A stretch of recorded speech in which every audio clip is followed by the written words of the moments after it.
The Talmud teaches us, who is rich? One who is satisfied with their portion. But satisfaction doesn't mean settling. It means understanding the difference between value and vanity. Wealth isn't built by chasing what glitters, it's built by honoring what endures. Do you want to know why Jews remain wealthy generation after generation, while other families lose everything in just one generation? It's not only about what they buy, it's mostly about what they never buy. There are things wealthy Jews refuse to purchase, no matter how much money they have, no matter the social pressure, no matter what others do. And the things you probably buy without thinking are exactly what keep you poor. I'm Franklin, and I've spent the last 15 years watching people destroy their financial futures while convinced they're building them. But here's what I've learned from studying Jewish financial wisdom and working alongside some of the most successful families in North America. Prosperity flows to those who respect money's true purpose. Let me tell you about my friend David, a real estate developer from a traditional Jewish family in Brooklyn. His grandfather survived the Holocaust with nothing, rebuilt everything, and passed down one rule: never confuse spending with living. David is worth north of $60 million. Last Hanukkah, I watched him give his teenage son a used Honda Civic, paid in full, cash. The kid's friends were getting financed BMWs. David told him, "This car will teach you more about wealth than any luxury ever could.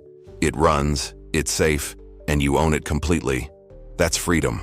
That philosophy, complete ownership over impressive appearances, is woven into Jewish financial wisdom going back thousands of years. New cars. This is where I see the biggest disconnect between Jewish wealth principles and mainstream consumer culture. In Jewish tradition, there's a concept called tashchit, do not waste or destroy. Buying a new car violates this at the deepest level. I had a client in Montreal, Isaac, brilliant tech entrepreneur making serious money.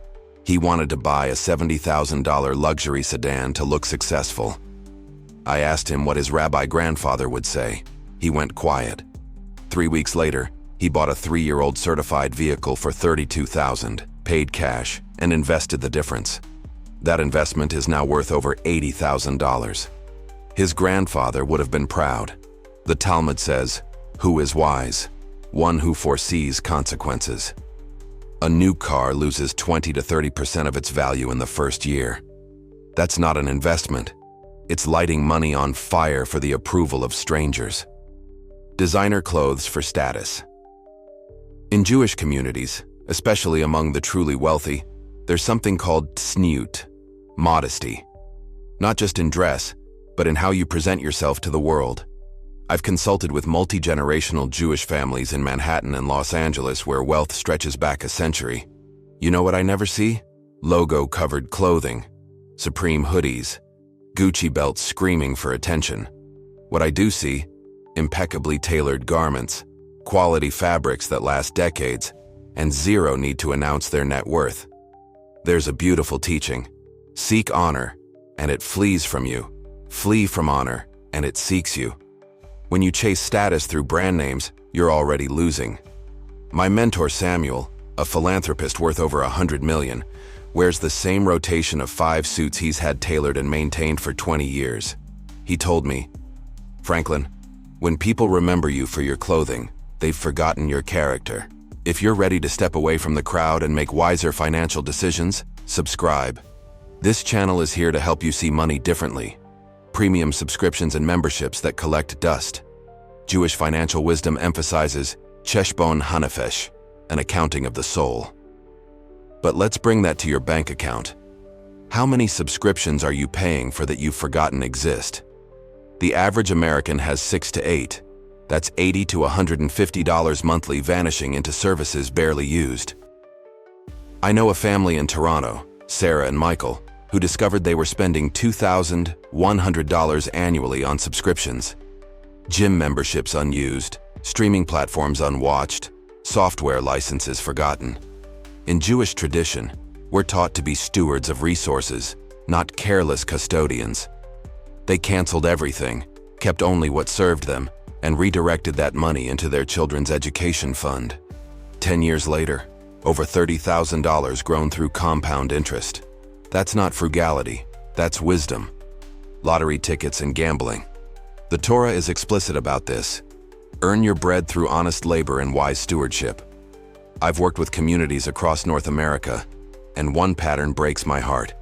People spending hundreds monthly on lottery tickets, convinced it's their path out of poverty.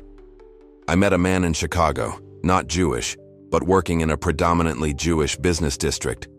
He spent $250 monthly on scratchers and Powerball. For 7 years. That's $21,000. His Jewish employer sat him down one day and said, "David, our people survived millennia of persecution not through luck, but through education, community, and compound interest. You're gambling away your children's inheritance." That conversation changed his life. He redirected that money into a Roth IRA. Today, it's worth over $38,000 and growing. The Talmud teaches, gambling is forbidden because it produces nothing of value. Wealth comes from creating value, not chasing fantasies. Now let me be transparent with you. I run multiple businesses. I've managed hundreds of employees over 8 years. My team and I invest significant time, research, and resources into creating this content because we genuinely believe financial wisdom changes lives. It's a form of tzedakah, of giving back. If you're finding value here, if this resonates, subscribe. It encourages our work and helps us continue serving people like you who are serious about building real wealth. In Jewish tradition, supporting those who teach is considered one of the highest forms of charity. Your subscription is that support. Brand new furniture on credit. There's a Jewish principle called histapkut bimuat, satisfaction with little. Not poverty, but intentional simplicity while building wealth. I had a young couple, Rachel and Josh, who just got married. Both from Jewish families, both taught better, but they got caught up in the American dream marketing machine. They financed $12,000 in furniture, bedroom set, living room, dining room, all brand new, all on credit. When Rachel's grandmother found out, she wept, not from anger, but from grief. She said, "My parents furnished their first home in Warsaw with second-hand everything. They saved every zloty. That discipline allowed them to escape with capital when they had to flee. You've chained yourselves to debt for things that lose value the moment they're delivered." That hit them hard. They returned what they could, paid off the rest aggressively, and started over. Estate sales, Facebook Marketplace, family hand-me-downs. 5 years later, they own a rental property. The furniture? No one remembers it. The asset? It's paying them monthly. Overpriced convenience and daily takeout. Kashrut, Jewish dietary laws, teaches discipline and intentionality around food. But there's a financial lesson here too. I know families in Miami and Mexico City who keep kosher. And you know what that requires? Planning, preparation, intention. You can't just grab any random meal. That discipline translates to wealth building. Meanwhile, I see non-observant people, Jewish and otherwise, spending $40 to $60 daily on convenience food. Breakfast here, lunch there, dinner delivered. That's $1,500 to $2,000 monthly, over $20,000 annually. I asked my friend Rebecca, a wealth manager from a conservative Jewish family, how her clients handle this. She said, "Franklin, the wealthy ones treat their kitchen like a business asset. They batch cook, they plan meals, they invest in quality ingredients. The broke ones treat Uber Eats like it's free money." There's a Yiddish saying, poverty comes from laziness, but debt comes from pretending you're rich. Depreciating status symbols over appreciating assets. This is the core difference. Jewish financial teaching going back to the Babylonian Talmud emphasizes owning land, investing in education, building businesses, things that grow in value and generate income. Not cars that rust, clothes that fade, or gadgets that become obsolete. I've given lectures on entrepreneurship from Vancouver to Mexico City, and the question I always get is, "But Franklin, don't rich Jewish families buy nice things?" Absolutely. But timing matters. Order matters. They build the wealth first through assets. Then they enjoy the fruits, never the reverse. My mentor, a third-generation diamond merchant, told me, My grandfather bought his first luxury watch after he owned 3 buildings, not before, because the buildings bought the watch. He didn't sacrifice the buildings for the watch. Where are you watching this from? Drop your city or country in the comments. I want to know where this community is growing. Subscribers get my responses first. Here's the truth that Jewish financial wisdom has understood for millennia. Money is a tool for building security, supporting family, contributing to community, and creating legacy. It's not a tool for impressing strangers or filling emotional voids. The Pirkei Avot teaches, who is wealthy? One who rejoices in their portion. That doesn't mean accepting poverty. It means finding joy in building real value, rather than chasing hollow validation.